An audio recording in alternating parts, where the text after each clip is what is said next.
ज़िमनी election में PTI जीत गई और नून लीग हार गई।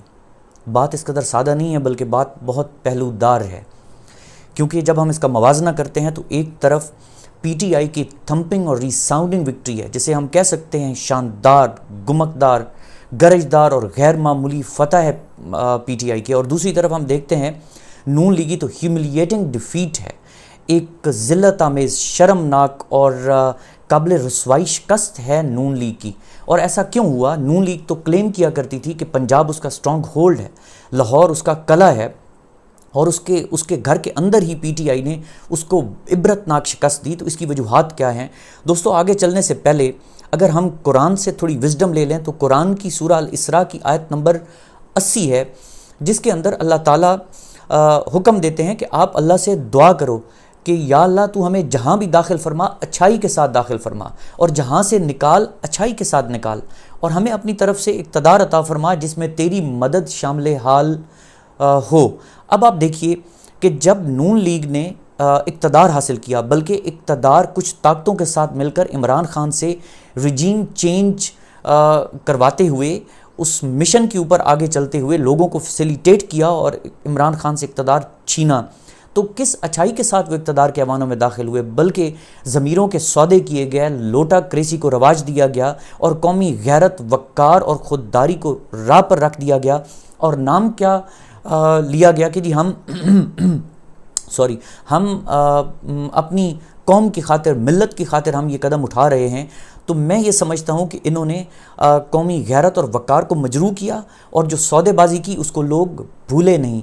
ये किसी अच्छाई के साथ या अच्छे मकसद को लेकर ये इक़्तिदार में नहीं आए। अब दूसरी तरफ ये कह दीजिए कि ऐसा इक़्तिदार जिसकी बुनियाद ही हुक एंड क्रुक के ऊपर हो, जिसकी बुनियाद ही बुराई के ऊपर हो, जिसकी बुनियाद ही ज़मीरों के ख़रीदो फ़रोख्त पर हो, उस इक़्तिदार में खुदा की मदद कहाँ शामिल हाल हो सकती थी।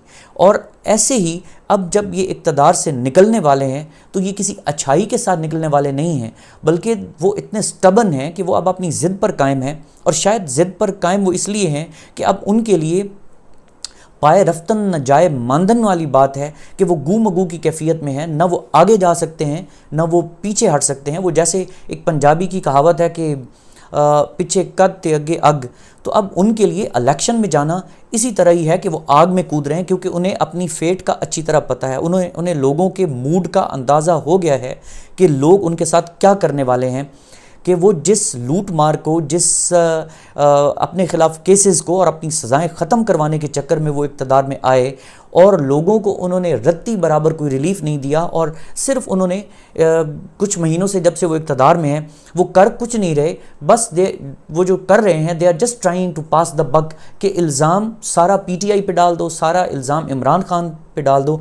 लेकिन अब उनका बयानिया कब का वफ़ात पा चुका है। उनका सबसे पहला बयानिया ये था कि वो जरदारी को गाली दिया करते थे कि उसका पेट फाड़ कर दौलत निकालेंगे। उनका दूसरा बयानिया एस्टैब्लिशमेंट के ख़िलाफ़ था, अब तो वो बोल भी नहीं सकते। उनका तीसरा बयानिया महंगाई पर इमरान खान के ख़िलाफ़ था।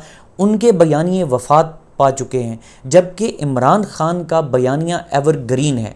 इमरान खान का बयानिया सच्चाई पर मबनी है। इमरान खान का बयानिया इस कदर ठोस, मुदल्लिल और इतना वाज़े है कि लोगों को वो अपील करता है और लोग उसके पीछे आते हैं आज भी। जबकि हम अक्सर डिस्कशंस में कहते हैं कि एक मॉरल डिके का शिकार कौमी तौर पर हैं, अखलाकी तौर पर ज़वाल पजीर हैं हमारी अक़दार, लेकिन इसके बावजूद कौम ने ये ज़िमनी इलेक्शन में इमरान खान को वोट देकर ये साबित किया है कि कौम आज भी किरदार के साथ खड़ी है, कौम आज भी सदाकत व अमानत के साथ खड़ी है, कौम आज भी गैरत और ख़ुददारी के साथ खड़ी है, और कौम आज भी किसी भी बददियानत, किसी ज़मीर फ़रोश को, किसी लोटे को, किसी इस किस्म के बद किरदार इंसान को कबूल करने पर राज़ी नहीं है।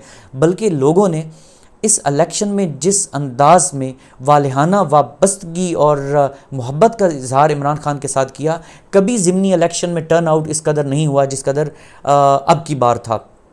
तो अब मैं दोस्तों बड़ा इसके अंदर मेरे ज़हन में कोई किसी किस्म की दूसरी राय नहीं है कि अब नून लीग के पास कोई ऑप्शन नहीं बचा कि वो इक़्तिदार छोड़ दे, इक़्तिदार के ऐवान हो। लेकिन आप देखिए कि जिस तरह वो बुराई के साथ इससे पहले इक़्तिदार में दाखिल हुए, अब बुराई के साथ ही वो इक़्तिदार पे चिपका रहना चाहते हैं।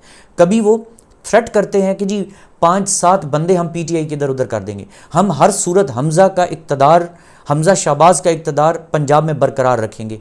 हम गवर्नर राज लगा सकते हैं, हम ये कर सकते हैं, हम वो कर सकते हैं। और कभी अब फिर उन्होंने इस्टेब्लिशमेंट को थोड़ी सी आंखें दिखाना शुरू कर दी हैं और कहते हैं कि आप डबल स्टैंडर्ड्स छोड़ें, आप ये करें, आप वो करें।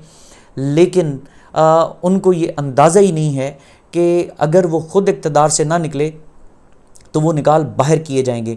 तो मैं समझता हूँ कि अब कौम के पास आज भी, मैं ये बताना चाहता हूँ कि अपने ज़ाती पॉलिटिकल इंटरेस्ट को, अपने सियासी मफाद को मद्देनज़र रखते हुए वो कौमी मफाद पर उसे तरजीह दे रहे हैं। अब कौमी मफाद क्या है कि ये पॉलिटिकल क्राइसिस बहर सूरत ख़त्म होना चाहिए और इसके ख़त्म होने की सिर्फ एक सूरत है, अदर देन दैट कोई और सूरत नहीं है, और वो सूरत है इलेक्शन।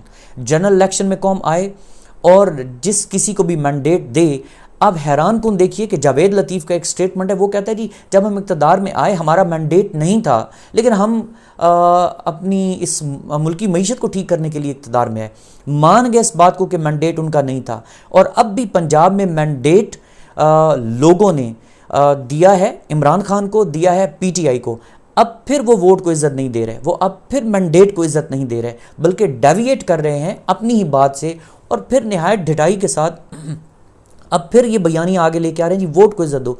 भाई सबसे पहले तो आप वोट को इज़्ज़त दो। लोगों ने वोट दिया है इमरान खान को, तो उन्हें गवर्नमेंट आप स्मूथली बनाने दो पंजाब में। और दूसरी बात, अगर आपके अंदर जुर्रत है, हौसला है, किरदार है, तो आप जनरल इलेक्शन की तरफ जाएं। आप कौम को क्राइसिस से क्यों नहीं निकालते? इंटरनेशनली चाहे कुछ भी हो जाए, आपको बैनुल अक़वामी क़ुव्वतें किसी सूरत में आपको कभी कबूल करने पर राज़ी नहीं है, आपको किसी किस्म का कोई रिलीफ, कोई पैकेज देने पर राज़ी नहीं है, जब तक कि एक स्टेबिलिटी आपके पॉलिटिकली आप स्टेबल नहीं होते, आपकी एक गवर्नमेंट नेक्स्ट नहीं आती जनरल इलेक्शंस के बाद, तो आपके लिए इसके अलावा कोई ऑप्शन नहीं। अब देखना ये है कि आप अपना ज़ाती, अपना सियासी मफाद मद्देनज़र रखते हैं या आप कौमी मफाद मद्देनज़र रखते हैं। दूसरा, लोगों को फ़ैसला कर दें। हमारा आईन पाकिस्तान बड़ा क्लियर है कि लोग अल्लाह की तरफ से दिया हुआ इक़्तिदार और अख्तियार इस्तेमाल करके बतौर अमानत किसी शख्स को इक़्तिदार देते हैं। अब लोग अमानत इमरान खान को देना चाहते हैं, तो आप ख़यानत क्यों कर रहे हैं? आप बददियांती क्यों कर रहे हैं? आप ज़िद क्यों कर रहे हैं? तो लोगों को, अवाम को, जमहूर को फ़ैसला करने दें। अगर आप उनको फ़ैसला नहीं करने देते तो कम अज़ कम जमहूरियत का सो कॉल्ड नारा तो ना लगाएं।